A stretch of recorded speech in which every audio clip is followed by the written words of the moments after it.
Gloire à Dieu. Je vais vous dire quelque chose qui est sur mon cœur. Lorsque je vous vois, je suis heureux. Et si je ne vous vois pas, je m'inquiète. Mais ce matin, je suis très heureux de vous voir et je rends grâce à Dieu de sa bonté envers nous. Si la gloire revient à Dieu, comme je disais à la sœur qui était assise à côté de moi, ou j'étais assise à côté de la sœur, je lui disais la grâce est pour nous et la gloire revient à Dieu. Amen. Il y a quelques décennies de cela, Dieu a semé un homme. Et puis le résultat a été glorieux, puisque par l'Évangile, beaucoup sont nés à la vie nouvelle.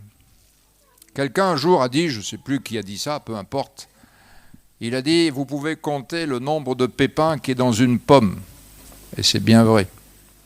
Mais vous ne pouvez jamais savoir quel est le nombre de pommes qu'il y a dans un pépin. Il suffit de planter ce pépin et un arbre va jaillir et beaucoup de fruits vont être portés. Alors je me pose la question, mais en même temps j'ai la réponse. Si Dieu s'est servi d'un et a permis que l'œuvre grandisse, à plus forte raison lorsqu'il va se servir de chacun d'entre nous, l'œuvre de Dieu va se multiplier. Nous le découvrons dans le livre des Actes. Nous voyons cette croissance, 120, 3000. La Bible dit que l'Église augmentait et à un moment donné, la Bible dit que le nombre des disciples se multipliait. Frères et sœurs, je vais vous dire quelque chose ce matin. Nous avons une très très grande responsabilité vis-à-vis du monde dans lequel nous vivons. Cette responsabilité, elle ne nous a pas été donnée par un gouvernement quelconque, mais elle nous a été donnée par Jésus-Christ lui-même. Et je résume cela en 3 points que vous connaissez particulièrement. Jésus a dit, vous êtes la lumière du monde. Ne priez jamais pour demander à Dieu, fais de moi la lumière, vous êtes. Jésus a dit, vous êtes le sel de la terre. Et la Bible ajoute, vous êtes la bonne odeur de Christ. Et un peu plus loin, il est dit, l'Église, c'est la colonne et l'appui de la vérité. Nous avons une richesse, nous chrétiens. Et quand je dis chrétien, quand je dis Église, je ne parle pas de religion ici. Vous voyez, je ne parle pas de religion. Mais je parle d'une vie. S'il n'y a pas la vie, il n'y a pas de fruit. On peut avoir une religion et dans l'Évangile, nous le constatons, ce n'est pas ça qui produit la vie. Nous avons une richesse, nous avons un trésor que nous voulons partager. Et par le trésor que nous avons de Jésus-Christ en nous, eh bien nous pouvons en enrichir beaucoup. Gloire à Dieu. Nous avons nos occupations comme les chrétiens de l'Église primitive les avaient. Nous avons nos occupations, nos maisons, nos familles, nos enfants, voire plus, notre travail. Nous sommes des citoyens de ce pays dans lequel nous sommes et dans lequel nous sommes nés. Mais nous avons aussi une responsabilité en tant que citoyens du ciel. Et Jésus nous a donné un ordre important. Il a dit, allez par tout le monde et prêchez la bonne nouvelle. Si nous nous mettons tous, chacun, moi, vous, moi, nous tous ensemble, à parler de Jésus, à raconter ce que Jésus a fait, cette île tout entière connaîtra le nom de Jésus. Comment Dieu agit-il encore aujourd'hui? Dieu n'a pas changé. Pourquoi voulez-vous que sa stratégie change? Bien sûr, on peut utiliser les moyens. Les moyens permettent à l'action de Dieu de se manifester. Autres étaient les moyens du temps de Jésus, autres étaient les moyens du temps des apôtres, autres sont les moyens que nous avons au XXIe siècle. Mais je vais vous dire une chose, c'est que la méthode de Dieu ne change pas. Et nous ne devrions jamais inventer d'autres méthodes que celles qui nous sont mentionnées dans la parole de Dieu. Les méthodes modernes ne peuvent prévaloir. Il faut continuer, ou il faut retrouver ce qui a fait le réveil dans chaque génération. Qu'est-ce que c'est qui a toujours fait le réveil? Qu'est-ce que c'est qui a permis aux hommes et aux femmes d'être sauvés? Qu'est-ce que c'est qui a permis que l'Évangile porte du fruit dans cette île? 2 choses qu'il ne faut jamais négliger ni perdre. Sinon, comme disait quelqu'un que j'ai bien connu, on est foutu. 2 choses, la parole de Dieu et le Saint-Esprit. Perdez ça, vous perdez la vie. Vous perdez l'essence même de l'Église. Vous perdez ce qui fait la force, ce qui fait l'unité et l'espérance de l'Église. C'est par la parole de Dieu et le Saint-Esprit que des hommes et des femmes naissent à la vie nouvelle. Si on ne naît pas d'eau et d'esprit, l'eau ici représente la parole et du Saint-Esprit, personne ne peut voir le royaume de Dieu. C'est en entendant la parole de Dieu par la puissance du Saint-Esprit que des âmes se convertissent à Dieu. Nous pourrions même essayer de retracer notre propre témoignage à chacun. Je ne sais pas si vous vous souvenez des cantiques qui ont été chantés la première fois où vous êtes venus. Je ne sais pas si vous vous souvenez même du prédicateur qui a prêché. Je ne sais pas si vous vous souvenez des musiques, des musiciens qui étaient là. On ne se souvient pas trop de tout cela. Comment était organisée la salle? Quelqu'un nous a-t-il reçus, dit bonjour, voilà, assieds-toi ici. On ne se souvient pas de cela. Mais il y a une chose dont on se souvient, c'est que la parole que nous avons entendue a sauvé notre âme. Et c'est cette parole qui est première et qui doit être toujours première. C'est l'Évangile qui est venu jusqu'à nous avec puissance et avec l'Esprit Saint. C'est bien par la prédication de l'Évangile d'un homme, un message simple mais qui sortait de la Pentecôte, de la chambre haute, que 3000 se sont convertis à Jésus-Christ. Et j'observe que dans le livre des Actes des Apôtres, dont nous allons lire quelques versets dans quelques instants, c'est cette parole qu'ils annonçaient. Ils n'avaient pas le temps de s'arrêter sur des méthodes. Il n'y a pas de méthode, si ce n'est les ordres de Jésus pour chacun d'entre nous. Chaque jour et dans les maisons, voilà ce qui est écrit. C'est écrit. Notre référence à nous, elle est là dans la Bible. Le livre des Actes des Apôtres, permettez-moi de vous dire que c'est notre référence encore pour nous aujourd'hui. Chaque jour, dans le temple et dans les maisons, il ne cessait d'annoncer la bonne nouvelle. Lorsque l'évangéliste est arrivé dans la ville de Samarie, il n'a pas fait autre chose que prêcher le Christ. Il n'a pas prêché une philosophie, un concept, il a prêché Jésus.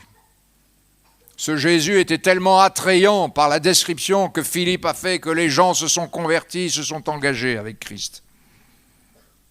Lorsque Pierre a ouvert la porte aux païens, chez Corneille, il a annoncé la bonne nouvelle de la paix par Jésus. Et lorsque l'ange est venu voir Corneille, l'ange lui a dit, Pierre te dira des choses, il te dira des choses par lesquelles tu seras sauvé, toi et ta famille. Lorsque nous découvrons cet inlassable missionnaire qui s'appelle Paul, Saul de Tarse, il en a parcouru des villes, n'est-ce pas? Il a fait au moins 4 grands voyages dans sa vie, passant de ville en ville. Mais qu'a-t-il fait? Il a annoncé la parole de Dieu avec la puissance du Saint-Esprit, et des multitudes ont été sauvées et des vies guéries et transformées. N'est-ce pas là, frères et sœurs, la priorité de l'Église primitive? Pourquoi priait-elle cette Église? Elle ne priait même pas pour être délivrée de la persécution. Il priait pour que Dieu donne aux serviteurs de Dieu d'annoncer la parole avec une pleine assurance. L'apôtre Paul ne dira pas aux chrétiens de prier pour lui, pour qu'il soit délivré des menaces de l'empereur ou bien des persécuteurs. Non, il demandera aux chrétiens, priez pour nous afin que la parole de Dieu se répande. Amen. Est-ce notre sujet de prière favori? Est-ce qu'il est en premier dans la liste de nos sujets de prière? Seigneur, nous voulons que cette parole se répande. Vous savez pourquoi? Je vais vous dire pourquoi. Parce que la parole du diable se répand aussi beaucoup. Il sait s'y faire. Il sait s'y prendre pour répandre sa mauvaise nouvelle. Ici ou là et partout. Et il s'infiltre partout. Il s'infiltre dans la société, il s'infiltre dans les gouvernements, il s'infiltre dans les rues, il s'infiltre dans les écoles, il s'infiltre dans les lycées, il s'infiltre dans les universités pour propager sa parole. Que ce sujet de prière soit fondamental. Donne à tes serviteurs d'annoncer ta parole avec une pleine assurance. Je vais vous dire une chose, prenez les gens un par un, pas en groupe. Si vous êtes tout seul avec un groupe, on va peut-être se moquer de vous et on vous renverra. Mais prenez les gens un par un. Vous verrez qu'ils sont comme cet homme qui était pourtant un proconsul, un homme haut placé, qui avait le vif désir d'entendre la parole de Dieu. Beaucoup de gens ont besoin d'entendre l'Évangile. Nous sommes surpris lorsque nous parlons seul à seul avec quelqu'un, comment les gens sont à la recherche. Et sans Jésus, il y a un vide. Qu'on le veuille ou non, sans Jésus, il y a un vide. Permettez-moi de vous dire ceci, c'est que c'est parce que l'on entend de la parole de Dieu que la foi vient. On ne peut pas recevoir la foi comme ça, c'est pas inné, ça n'arrive pas comme ça. La foi vient de ce qu'on entend et ce qu'on entend vient de la parole de Dieu, d'où il faut l'annoncer. Et lorsque cette parole, elle est annoncée, eh bien les gens entendent parler de Jésus. Et lorsqu'ils entendent parler de Jésus, ils croient en Jésus. Et lorsqu'ils croient en Jésus, ils invoquent le nom du Seigneur. Et lorsqu'ils invoquent le nom du Seigneur, ils sont sauvés. Voilà ce que dit la Bible. Voilà ce que dit l'apôtre Paul dans Romains, chapitre 10 et verset 17. Alors, posons-nous la question ce matin. Nous sommes au XXIe siècle. On est content d'être au XXIe siècle, non? Quels sont ceux qui sont contents d'être au XXIe siècle? Ben vous devez être malheureux parce que vous ne pouvez rien y faire. Hein. Voilà. Moi, je suis content d'être au XXIe siècle.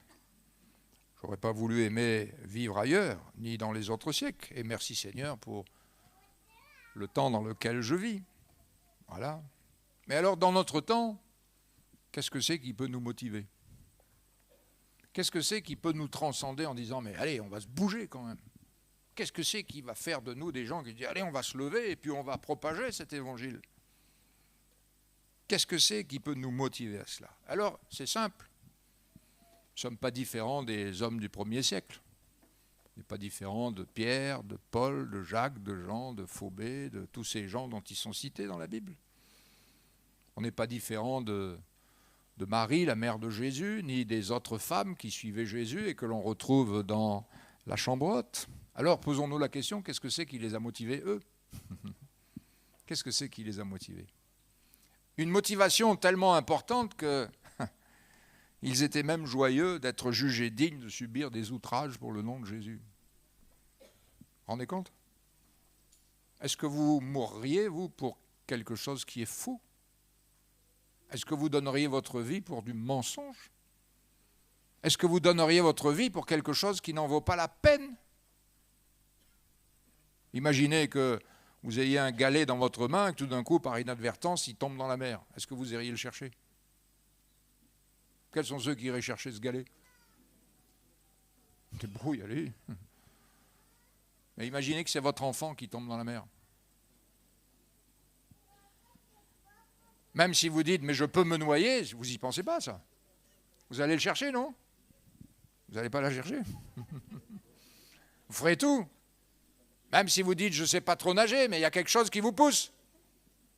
Frères et sœurs, lorsque vous regardez l'histoire des apôtres, ça a été difficile. Ils savaient qu'ils allaient être bafoués. Ils savaient qu'ils allaient être lapidés. Ils savaient qu'ils allaient être décapités, qu'ils allaient recevoir des coups, des menaces, des moqueries, des complots, du froid, de la faim, de la nudité, les naufrages, les animaux sauvages. Ils savaient qu'ils auraient des luttes intérieures. Il se lèvera du milieu de vous. Ils savaient qu'il y aurait des luttes extérieures. Il s'introduira des loups cruels. Il y a de quoi tout arrêter, non? Qu'est-ce que c'est qui les motivait?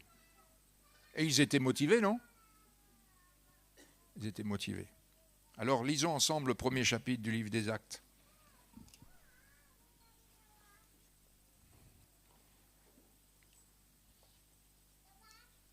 Du verset 1er jusqu'au verset 11. Théophile, j'ai parlé dans mon premier livre de tout ce que Jésus a commencé de faire et d'enseigner dès le commencement jusqu'au jour où il fut enlevé au ciel, après avoir donné ses ordres par le Saint-Esprit aux apôtres qu'il avait choisis. Après qu'il eut souffert, il leur apparut vivant. Il leur en donna plusieurs preuves, se montrant à eux pendant 40 jours et parlant des choses qui concernent le royaume de Dieu. Comme il se trouvait avec eux, il leur recommanda de ne pas s'éloigner de Jérusalem, mais d'attendre ce que le Père avait promis, ce que je vous ai enseigné, leur dit-il. Car Jean a baptisé d'eau, mais vous, dans peu de jours, vous serez baptisés du Saint-Esprit. Alors les apôtres réunis lui demandèrent, « Seigneur, est-ce en ce temps-là que tu rétabliras le royaume d'Israël ?» Jésus leur répondit, « Ce n'est pas à vous de connaître les temps ou les moments que le Père a fixés de sa propre autorité, mais vous recevrez une puissance, le Saint-Esprit survenant sur vous, et vous serez mes témoins à Jérusalem, dans toute la Judée, dans la Samarie et jusqu'aux extrémités de la terre. » Après avoir dit cela, il fut élevé pendant qu'ils le regardaient, et une nuée le déroba à leurs yeux. Et comme ils avaient les regards fixés vers le ciel pendant qu'ils s'en allaient, voici 2 hommes vêtus de blanc leur apparurent et dirent, « Hommes galiléens, pourquoi vous arrêtez-vous à regarder au ciel? Ce Jésus qui a été enlevé au ciel du milieu de vous viendra de la même manière que vous l'avez vu allant au ciel. » Amen. Ce premier chapitre est intéressant parce bien sûr, il nous présente beaucoup de choses, mais au moins pour la question dont nous nous sommes posés ce matin, qu'est-ce que c'est qui les motivait? Nous avons des réponses ici. D'abord, ils avaient vu Jésus faire. Ils l'avaient vu. Ils l'avaient vu faire des signes, des prodiges et des miracles. Dieu avait oint Jésus du Saint-Esprit et de force. Avons-nous vu Jésus dans notre vie? Quels sont ceux qui peuvent attester, n'est-ce pas? Nombreux sont ceux qui peuvent attester, voilà ce que Jésus a fait pour moi. Et en plus, il avait donné sa vie pour le salut de l'humanité. Ils avaient vu Jésus enseigner. Nous aussi, nous avons l'enseignement de Jésus là. Ces paroles, ce qui est écrit, c'est là. Il faut lire l'Évangile. Si nous ne lisons pas l'Évangile, nous restons vides. Notre estomac spirituel ne se nourrit plus et notre corps ne grandit plus. Ils étaient tous à l'école de Jésus. Non seulement ils avaient entendu Jésus, ils avaient appris de Christ, mais ce qui est encore plus beau, c'est qu'ils avaient appris Christ. Et comme ils avaient appris Christ, ils pouvaient le dépeindre d'une manière merveilleuse. Ce qui les motivait, c'est qu'ils avaient reçu les ordres de Jésus-Christ, le Seigneur. Si vous recevez des ordres de votre supérieur, vous êtes plein d'autorité, non? Vous êtes plein d'autorité. Ils avaient reçu les ordres de Jésus. Matthieu chapitre 28, Marc 16, allez par tout le monde, prêchez la bonne nouvelle. Et aux ordres d'un Seigneur, jusqu'à preuve du contraire, il faut obéir. Il faut obéir. Ils avaient donc reçu une autorité, une délégation de pouvoir. Quand ils disaient au nom de Jésus, ce n'était pas quelque chose de magique. C'est parce qu'ils avaient reçu l'autorité de la part de celui qui est le Seigneur. Rappelez-vous même Corneille, lorsqu'il reçoit Pierre, il dit « Nous sommes tous devant Dieu pour entendre ce que Dieu t'a ordonné, les ordres que Jésus t'a donnés pour nous. » Ils étaient envoyés par Jésus, le Seigneur de la moisson. Ils étaient ambassadeurs de Jésus sur cette terre. Alléluia. Peut-être que pour certains, vous serez comme une balayure. Mais pour Jésus, vous êtes son ambassadeur dans ce monde. Un ambassadeur, c'est celui qui représente son pays dans un pays étranger. Nous sommes dans un pays qui n'est pas le nôtre. Notre monde, ce monde n'est pas notre monde. Un autre monde m'attend là-haut. Alléluia. Nous sommes des citoyens du ciel, gens de la maison de Dieu. Amen. Si je veux aller très vite, vous pourrez regarder ces choses chez vous. Ils avaient vu Jésus vivant. Tout le monde le croyait mort. Mais ils avaient reçu des preuves du fait qu'il était vivant. Le dimanche de la résurrection, il s'est révélé aux femmes, il s'est révélé aux disciples d'Emmaüs, il s'est révélé ensuite à Pierre, à Thomas, aux disciples, il s'est révélé à 500 frères à la fois, il s'est révélé à Paul, le vainqueur de la mort. Rendez compte un petit peu? Ça devait les transcender quand ils allaient à droite et à gauche, et même ils étaient prêts à livrer leur vie. Pourquoi? Parce qu'ils ne s'inquiétaient pas de leur propre vie, ils savaient que Jésus c'est la résurrection et la vie. Et que même s'ils n'avaient pas de délivrance avant la mort, cette délivrance serait sûre après la mort. Amen. Après la mort, il y aurait la délivrance par la résurrection. Celui qui avait dit « le 3e jour, je ressusciterai », ils ne comprenaient pas tous ça, eux. Qu'est-ce qu'il raconte là? Je vais mourir, je vais ressusciter. C'était très obscur pour eux. Mais lorsqu'il est ressuscité, alors ils annonçaient en Jésus la résurrection. Et leur message était simple, était clair, était net. Il est venu, il est mort, il est ressuscité, il revient. Ça, c'est le beau message de l'Évangile. Quelqu'un qui ne prêche pas ça dans l'évangélisation, il ne prêche pas l'évangélisation. Jésus est venu, il est mort pour nous. Il est ressuscité, il est monté au ciel, il s'est assis à la droite de Dieu, il revient pour juger les vivants et les morts. Repentez-vous maintenant, parce que Jésus veut devenir votre sauveur.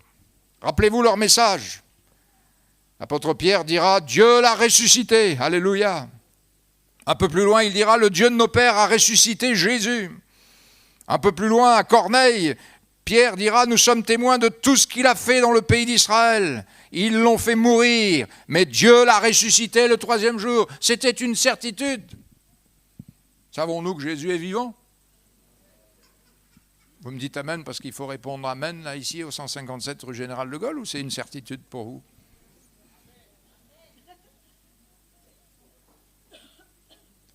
L'apôtre Paul, dans ses voyages, et surtout en Antioche de Pisidie, il pourra dire « Dieu l'a ressuscité d'entre les morts ».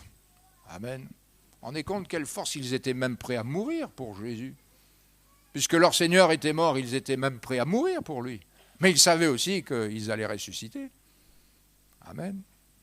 Il faut prêcher l'évangile et rien d'autre. Voilà. L'évangile, frères et sœurs, je vais vous dire que c'est notre identité. C'est notre identité. C'est ce qui nous représente partout où nous allons. Nous sommes des chrétiens. Vous savez que ce terme chrétien a été donné non pas par des chrétiens qui se sont nommés chrétiens, mais par des gens qui ont appelé ceux qui vivaient comme Christ des chrétiens. Mais c'était très péjoratif à l'époque. Vous voyez ? C'était presque méprisant. Mais je suis fier de porter ce beau nom de chrétien, de Jésus, sur moi. Et là où nous sommes la lumière du monde. C'est notre identité, c'est ce qui nous représente.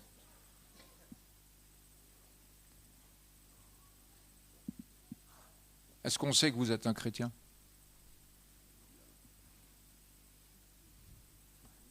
Est-ce que les gens savent que vous êtes à Jésus? Ou est-ce que vous avez honte de l'évangile?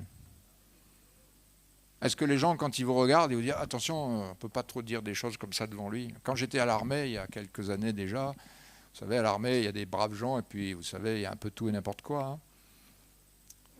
Et souvent, ils disaient, quand j'arrivais dans le bureau, j'étais simple soldat, mais là où ils m'avaient affecté, ils me disaient « Ah, surtout, on ne peut pas parler comme ça devant le pasteur ». Ils m'appelaient le pasteur, là. Ben oui, j'étais le pasteur soldat. Voilà. Est-ce que cette identité, elle se vérifie autour de nous? Amen. Et puis, ce qui les motivait, vous savez, c'est quoi? C'est intéressant quand je lis le texte. Il savait où il était. Il savait où Jésus était.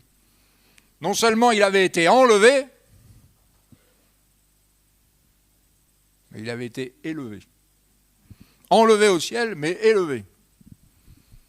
J'ai noté ça, j'ai dit il est enlevé au ciel, mais il n'a pas dit il était élevé au ciel. Il était enlevé au ciel, mais pas élevé au ciel.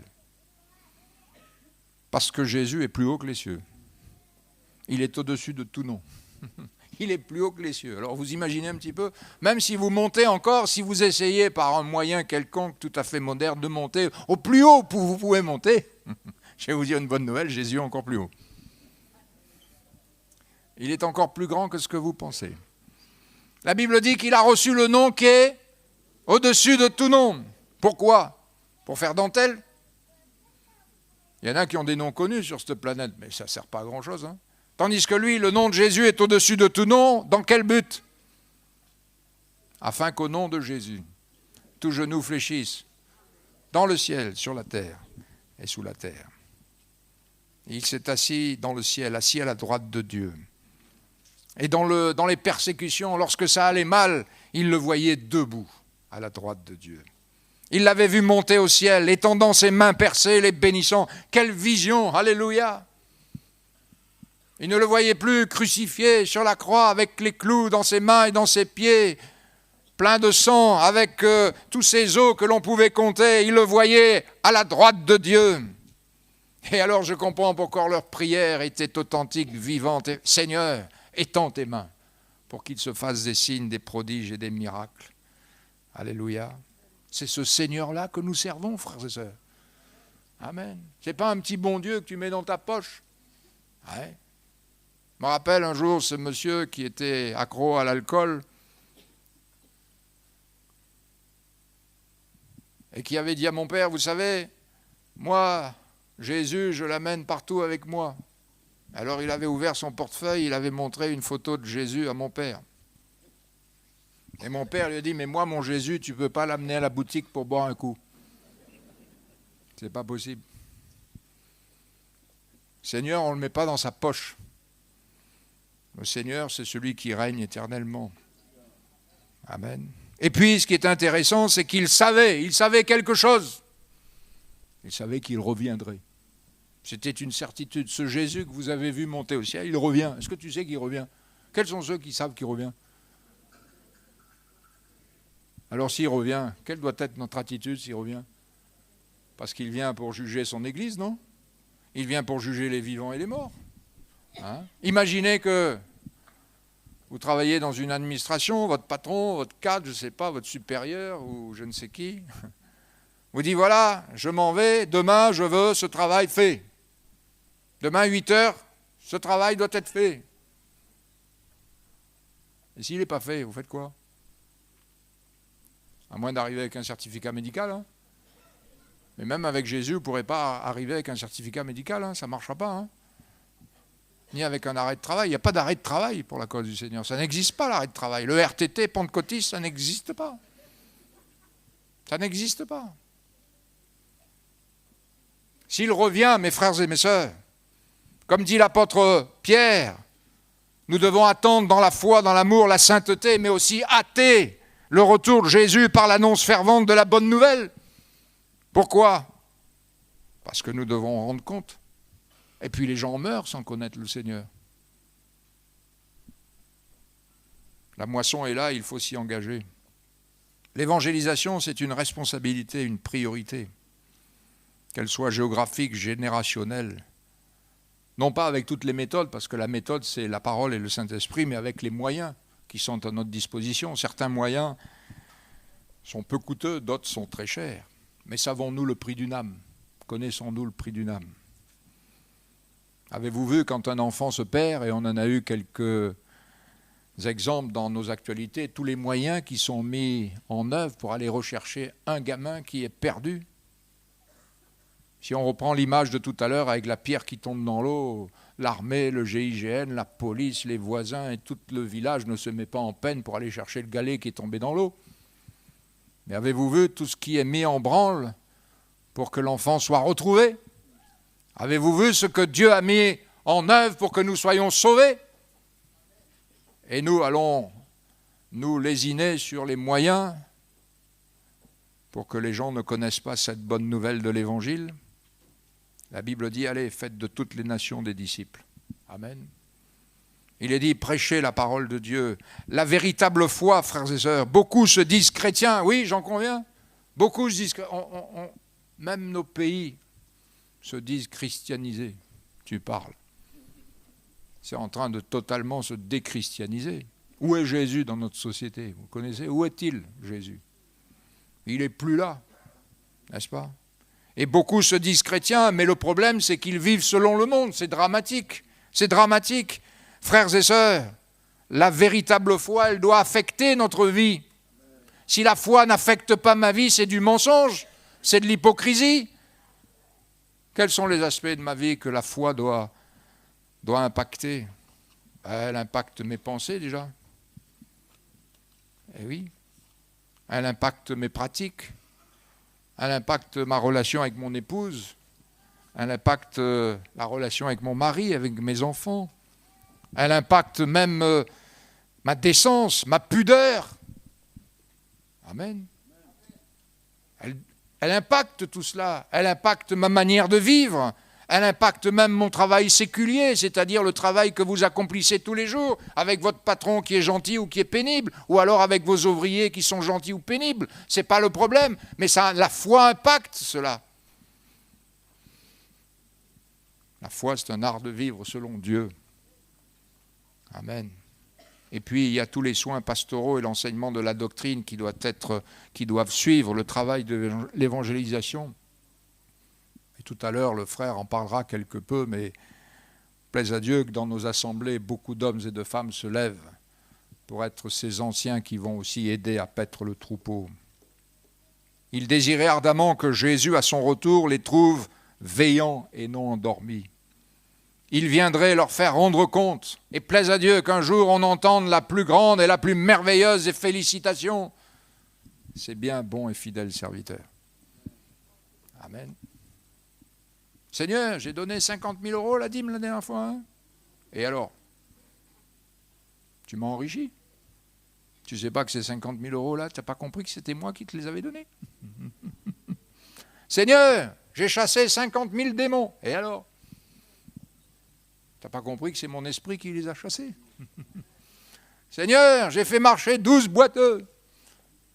Et alors? C'est moi qui ai fait ça par toi. Et ce que j'ai plus apprécié chez toi, c'est ta fidélité. Le fait que malgré les situations, les circonstances, tu es demeuré fidèle jusqu'au bout. C'est bien, c'est bien. C'est déjà bien quand on dit c'est bien, non? Alléluia. Mais Jésus rajoute encore d'autres choses. C'est bien, bon. Bon et fidèle. Ça, c'est... La bonté, la fidélité, c'est vraiment l'œuvre du Saint-Esprit dans la vie des gens. Hein. Bon et fidèle, ministre. Eh oui, parce que ministre, ça veut dire serviteur.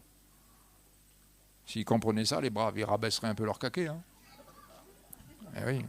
Bon et fidèle, serviteur. Et après, Jésus dit avec un grand sourire, ça j'imagine, hein. Je crois que Jésus nous recevra avec une grande joie, non? Entre dans la joie de ton maître. On ne peut pas penser que Jésus ne soit pas heureux s'il nous fait rentrer dans sa joie. Entre dans la joie de ton maître. Alléluia. C'est beau, non? Le retour de Jésus signifiait quelque chose d'important pour eux. La fin des luttes. Tous les combats allaient s'arrêter. La fin des luttes, la fin des épreuves, des tentations, ça allait s'arrêter. Je comprends pourquoi certains apôtres disaient que même la mort, c'était une délivrance pour eux. Non pas qu'ils avaient envie de mourir, mais que le fait que tout d'un coup, le départ soit là et qu'ils allaient partir pour la gloire, c'était la fin de tout. Désormais, la couronne de justice m'est réservée. Et puis, je vais bientôt terminer. Ce qui les motivait quand même, n'était pas trouvé en eux. Ce n'était pas par leur force, ni par leur intelligence, mais ils avaient reçu le Saint-Esprit. La présence de Dieu en nous. Un lundi soir, lorsque nous parlions de ces choses avec les frères et sœurs ici à Saint-Denis, nous citions ce verset, « Lorsque le Consolateur sera venu ». On connaît tous ça. Hein? Et on se posait la question, mais lorsque le Consolateur sera venu, mais sera venu où? S'il vient, il vient quelque part, non? Imaginez que votre fils est en France, votre parent est en France, il dit, voilà, je viens, j'arrive. Il va où? Il faut bien qu'il aille quelque part. Et le Saint-Esprit, quand il est venu, il va où? Dans les arbres? Vous croyez que le manguier est rempli du Saint-Esprit, lui? Même s'il porte du fruit? Hein? Croyez que votre coq, votre poule, même si elle pond bien, elle est remplie du Saint-Esprit? Hein? J'ai jamais vu le Saint-Esprit descendre sur un animal, moi. Hein? Mais Jésus dira, il sera en vous. Rendez compte, vous marchez dans la rue, vous êtes au travail, c'est peut-être compliqué, difficile, le soleil vous tape sur le coco, comme on dit, vous avez un dossier difficile à gérer, à régler, vous dites comment je m'en sors, et en même temps vous réalisez, mais Seigneur, tu es là avec moi. Je suis porteur de la gloire et de la présence de Dieu. Ce revêtement de puissance, je crois à la régénération par le Saint-Esprit. Je crois au baptême du Saint-Esprit avec le signe initial du parler en langue. Je crois à la puissance sanctifiante du Saint-Esprit qui remplit le croyant et qui le rend capable de vivre la vie que Jésus lui a donnée. Le Saint-Esprit donne la puissance pour vivre l'Évangile, accomplir la mission divine jusqu'aux extrémités de la terre et pour toute créature. Alléluia. Lorsque j'ouvre le livre des Actes des Apôtres, parce que c'est quand même pour nous la référence, pas simplement une référence, mais aussi c'est ce que l'on doit vivre. Le Saint-Esprit leur communiquait une passion, un feu pour l'évangélisation, un feu pour la prédication, un feu pour la guérison des malades, un feu pour la communion fraternelle. D'où vient ce feu qui dit qu'il est doux et agréable pour des frères d'être ensemble? Qu'est-ce que c'est qui nous motive à être ensemble? Est-ce que c'est un lundi de Pentecôte, là, Attendez, s'il n'y avait pas Jésus, le Saint-Esprit, on fait quoi là ce matin là? Attendez, c'est quoi le truc? Mais c'est parce qu'il y a la présence de Jésus. Ce n'est pas un rassemblement où vous allez écouter un espèce d'orateur là qui va vous parler pendant une demi-heure, on va chanter avec une chorale, et puis après on s'en va, et puis on va manger chez soi. Si c'est simplement ça, allons à la plage.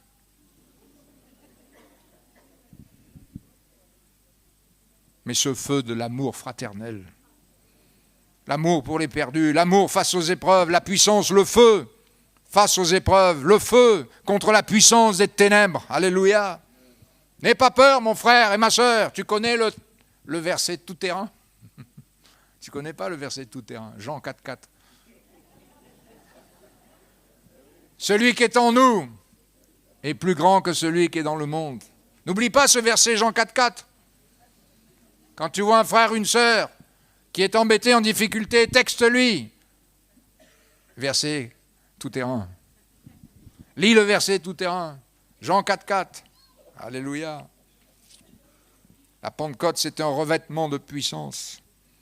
Je bénis Dieu de ce que nous ne sommes pas nus. Je ne parle pas physiquement ici, mais spirituellement, nous avons été revêtus du Seigneur Jésus. Et ce manteau qui est un manteau de bonté, de douceur, de patience, de bénédiction, frères et sœurs, les pans de la robe du Seigneur remplissent le temple.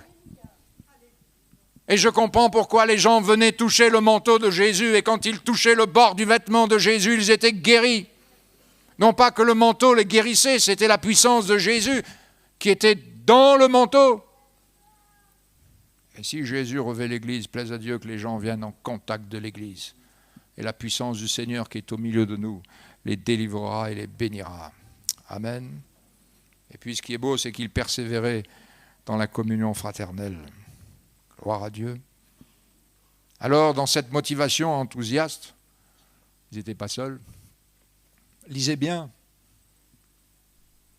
La Bible dit qu'ils s'en allèrent prêcher partout.